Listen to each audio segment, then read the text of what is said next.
Good morning बच्चों। हिंदी व्याकरण कक्षा 8 पाठ 2 वर्ण विचार के विषय में आज हम पढ़ेंगे। तो वर्ण विचार के बारे में पढ़ने से पहले हम पिछला जो हमने पढ़ा था व्याकरण और भाषा, तो आज हम सर्वप्रथम व्याकरण और भाषा के संबंध में बताएंगे, पुनः व्याकरण के अंग बताएंगे, तत्पश्चात वर्ण विचार के विषय में पढ़ेंगे। भाषा और व्याकरण का संबंध। कोई भी व्यक्ति व्याकरण को जाने बिना भाषा के शुद्ध रूप को नहीं सीख सकता। इसी वजह से भाषा और व्याकरण का बहुत गहरा संबंध है। व्याकरण भाषा के उच्चारण, प्रयोग, अर्थों के प्रयोग के रूप को निश्चित करता है, जैसा कि हम पूर्व में समझ चुके हैं। व्याकरण के अंग।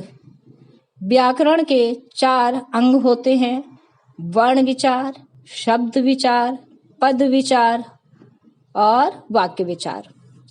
सर्वप्रथम हम वर्ण विचार के विषय में पढ़ेंगे। इस विचार में वर्णों के उच्चारण, रूप, आकार, भेद, वर्णों के मिलाने की विधि, लिखने की विधि बताई जाती है। पुनः एक बार फिर से वर्ण विचार के अंतर्गत हम वर्ण, वर्णमाला, स्वर, स्वर के भेद, व्यंजन, व्यंजन के भेद, अयोगवाह, अयोगवाह के भेद, अनुस्वार और अनुनासिक में अंतर तथा उच्चारण के आधार पर व्यंजनों का वर्गीकरण के बारे में भी जानेंगे। सर्वप्रथम ध्वनि का सामान्य अर्थ है आवाज, जैसे पंखा चलने की ध्वनि, पक्षियों के चहचहाने की ध्वनि। व्याकरण में ध्वनि का अर्थ है वर्ण अथवा अक्षर। जैसे एक शब्द है गणेश, ग प्लस अ प्लस ड़ा प्लस ए प्लस श प्लस आ को मिला करके शब्द बन गया गणेश। तो क्या ये ग, अ, ड़ा आदि के भी कोई और टुकड़े किए जा सकते हैं? नहीं किए जा सकते ना। तो इस प्रकार से हम कह सकते हैं वह सबसे छोटी ध्वनि जिसके और टुकड़े नहीं किए जा सकते वर्ण कहलाती है। वर्णमाला किसी भाषा में प्रयोग होने वाले वर्णों के क्रमबद्ध समूह को वर्णमाला कहते हैं। जैसे छोटा, बड़ा, छोटी ई, बड़ी ई, छोटा ऊ, री आदि। हमारे हिंदी भाषा में कुछ विदेशी शब्द भी आ गए हैं, जिनको वर्ण आ गए हैं, जिनको हम आगत ध्वनियाँ कहते हैं।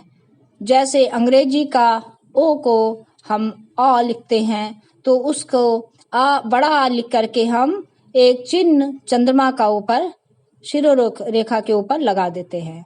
इसी तरह फारसी भाषा के वर्ण हैं ज़ा, फ़ा आदि। हिंदी वर्णमाला में कुल 52 वर्ण हैं। वर्ण के भेद। वर्ण के 2 भेद होते हैं: स्वर, व्यंजन।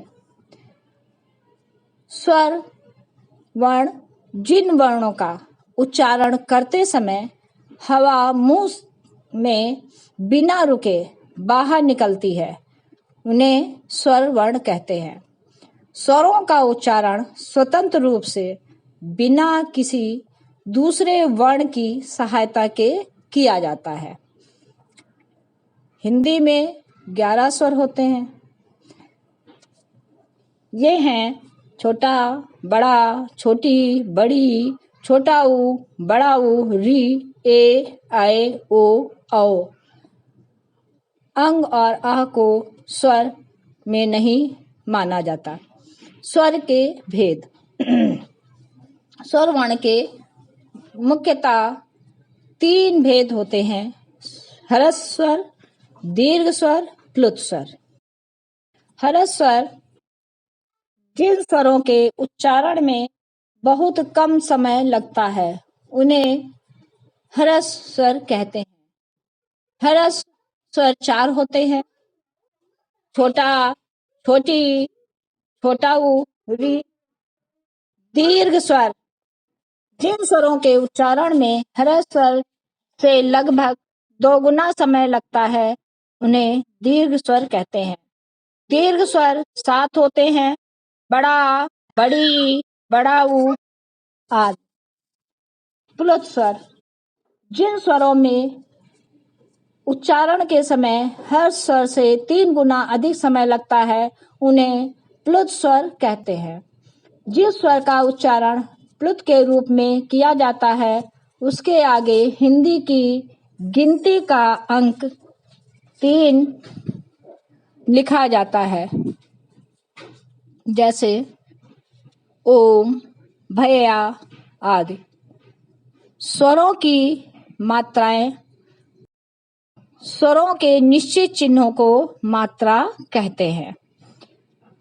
व्यंजन जिन वर्णों का उच्चारण स्वरों की सहायता से किया जाए तथा हवा कंठ से निकलकर मुंह में रुककर बाहर आए उन्हें व्यंजन कहते हैं। हिंदी में मूलतः व्यंजन 33 है। व्यंजन के भेद। व्यंजन के 3 भेद होते हैं: स्पर्श व्यंजन, अंतस्थ व्यंजन, ऊष्म व्यंजन। स्पर्श व्यंजन जिन व्यंजनों का उच्चारण करते समय हवा कंठ, तालु, मूर्धा, दांत या ओठों का स्पर्श करके मुख से बाहर आती है उन्हें स्पर्श व्यंजन कहते हैं। स्पर्श व्यंजन 25 होते हैं, का से मा तक। स्पर्श व्यंजन को 5 भागों में बांटा जा सकता है जिसे हम वर्ग कहते हैं, जैसे का वर्ग, चा वर्ग, टा वर्ग, पा वर्ग, पा वर्ग। वर्ग में 5 अक्षर होते हैं या 5 वर्ण होते हैं, जैसे का वर्ग में का, ख, ग, घ, अंगा। अंतस्थ व्यंजन जिन व्यंजनों का उच्चारण स्वरों और व्यंजनों के मध्य का होता है, बीच का होता है, उन्हें अंतस्थ व्यंजन कहते हैं। अंतस्थ व्यंजन 4 हैं: या, रा, ला, वा। इसी प्रकार ऊष्म व्यंजन, ऊष्म माने होता है गर्मी। जिन व्यंजनों का उच्चारण करते समय हवा मुंह से टकराकर ऊष्मा गर्मी पैदा करती है उन्हें ऊष्म व्यंजन कहते हैं। ऊष्म व्यंजन भी 4 है: शा, सा, सा, हा। अयोगवाह। अयोगवाह का अर्थ है आ के योग से जो अर्थ वहन करे। किसी स्वर के योग से जो सार्थक शब्द बनते हैं वे अयोगवाह हैं, जैसे अंगार में अंग, प्रातः में विसर्ग, अंधेरा में चंद्रबिंदु। अयोगवाह स्वर तथा व्यंजन के साथ प्रयोग होते हैं या लगते हैं। अयोगवाह के भेद: अनुस्वार, विसर्ग, अनुनासिक। अनुस्वार अनुस्वार का चिन्ह बिंदु होता है, जैसे हंस, अंश, कंस, वंश आदि। अनुस्वार का उच्चारण नाक से किया जाता है। विसर्ग का चिन्ह दो बिंदु हैं जैसे प्रातः, नमः, अंतः आदि। विसर्ग का उच्चारण हा के समान होता है। अनुनासिक, अनुनासिक का चिन्ह चंद्र बिंदु है। इसे चंद्र बिंदु भी कहते हैं, जैसे आंख, गांव, सांप आदि। अनुनासिक का अर्थ है नाक के पीछे से आने वाली ध्वनि या आवाज, जैसे माँ, हाँ आदि। अनुनासिक का उच्चारण नाक और मुंह से किया जाता है, किंतु अक्षर के ऊपर जब शिरोरेखा के ऊपर ही चंद्र बिंदु का प्रयोग किया जाता है, जैसे चांद, गांव, आंख। जब शिरोरेखा पर मात्रा लगी होती है तो चंद्र बिंदु की जगह केवल बिंदु लगा दिया जाता है, जैसे है, मैं आदि। अनुस्वार और अनुनासिक में अंतर। अनुस्वार और अनुनासिक के उच्चारण में भिन्नता है। अनुस्वार के उच्चारण में वायु नाक से निकलती है, जबकि अनुनासिक के उच्चारण के समय वायु नाक और मुंह दोनों से निकलती है। जैसे हंस, हंस अनुस्वार है, हंसना अनुनासिक। जो हा के ऊपर बिंदु लगे हैं, चंद्र बिंदु लगी, वो अनुनासिक है। जैसे हंस, अंश, कंस आदि का उच्चारण करते समय वायु नाक से निकल रही है, जबकि आंख, पांव, हंसना आदि का उच्चारण करते समय वायु नाक तथा मुंह दोनों से निकल रही है। संयुक्त व्यंजन। संयुक्त व्यंजन दो अलग अलग व्यंजनों के योग से बने व्यंजनों को संयुक्त व्यंजन कहते हैं। हिंदी वर्णमाला में कुल 4 संयुक्त व्यंजन हैं, जैसे का प्लस शा, छा, का प्लस सा प्लस छा बराबर छा, ता प्लस रा बराबर त्रा, जा प्लस या बराबर ग्या, शा प्लस रा बराबर श्रा। द्वुति व्यंजन एक ही प्रकार के स्वर रहित व स्वर युक्त व्यंजन जब एक साथ लिखे या उच्चारित किए जाते हैं तब उन्हें द्वैत व्यंजन कहते हैं।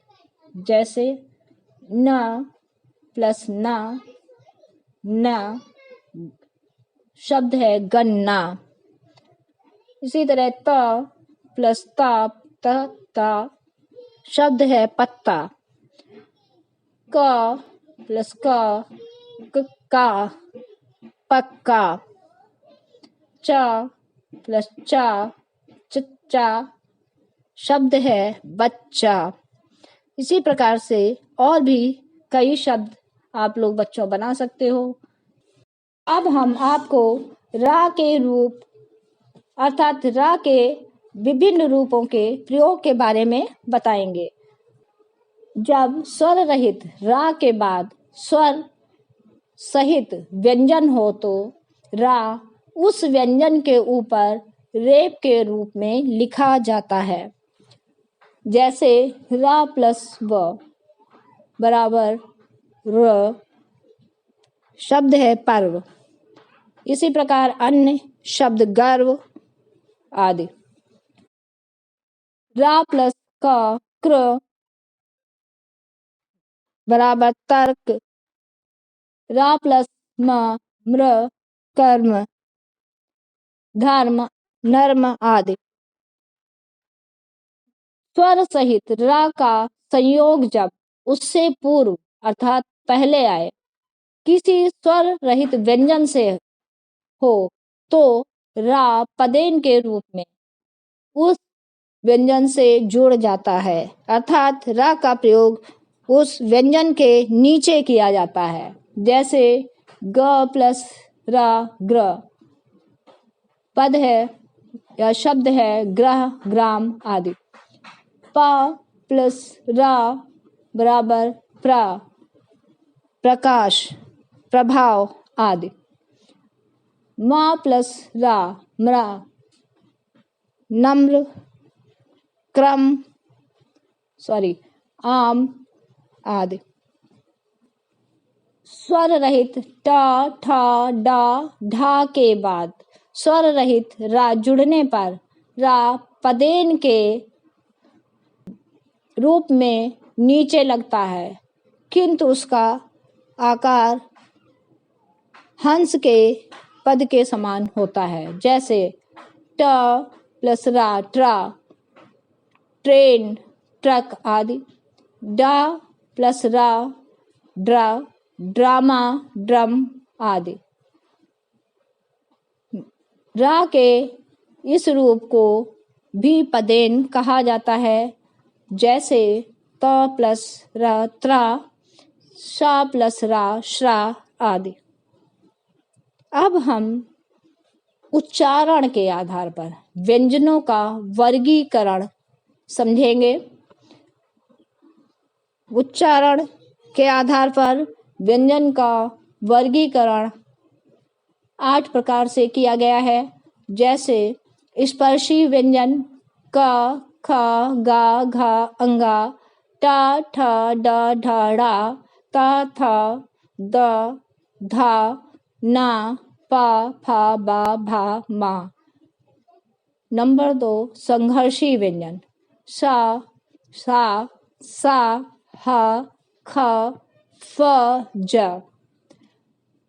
नंबर 3 स्पर्श और संघर्षी व्यंजन च, छ, ज, झ। नंबर 4 नासिक व्यंजन अर्थात नाक से बोलने जाने वाले व्यंजन अंगा, इया, ड़ा, ना, मा। बच्चों, इन्हें पंचम वर्ण भी कहा जाता है। 5वां पार्श्विक व्यंजन केवल एक होता है, वो ला। 6ठा प्रकंपी व्यंजन जिसको बोलने से थोड़ा सा कंपन होता है, रा। नंबर 7 उच्छिप्त व्यंजन ड़ा, ढ़ा। नंबर 8 अर्ध स्वर व्यंजन य, व। इनका उच्चारण कभी कभी अ के समान लगता है। कुछ व्यंजनों का वर्गीकरण हमारी सांस, जब हम बोलते हैं तो हमारी सांस की मात्रा कितनी लगती है उसके आधार पर किया गया है, तो वो भी हम आपको बताएंगे। इसका भी मुख्य भेद 2 ही है इसके, अल्प प्राण, महाप्राण। अल्प प्राण जिन व्यंजनों के उच्चारण में वायु की या हवा की मात्रा कम होती है उन्हें अल्प प्राण कहते हैं। प्रत्येक वर्ग के पहले, तीसरे, 5वें व्यंजन आते हैं इसमें, जैसे का, गा आदि। अंतस्थ व्यंजन या, रा, लावा भी अल्प प्राण व्यंजन है। ड़ा उच्छिप्त व्यंजन है। नंबर 2 महाप्राण। महाप्राण जिन व्यंजनों के उच्चारण में वायु की मात्रा अधिक होती है उन्हें महाप्राण कहते हैं। प्रत्येक वर्ग का दूसरा तथा चौथा व्यंजन महाप्राण व्यंजन होता है।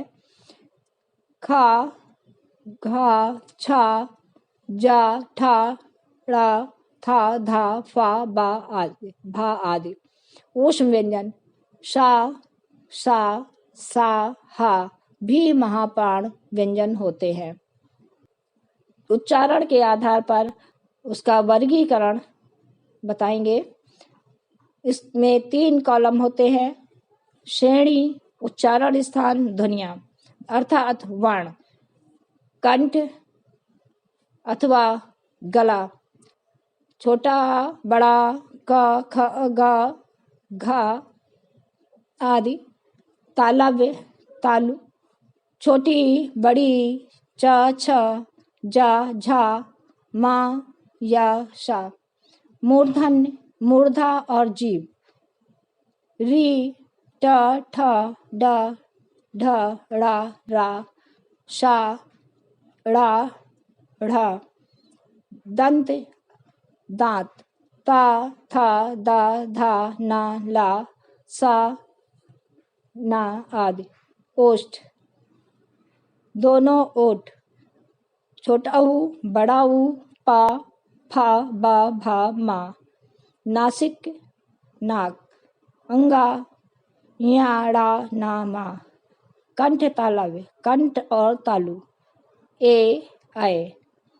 कंठ ओठ, कंठ और ओठ, ओ औ। दंतोष्ठ दांत और ओठ, वा फा।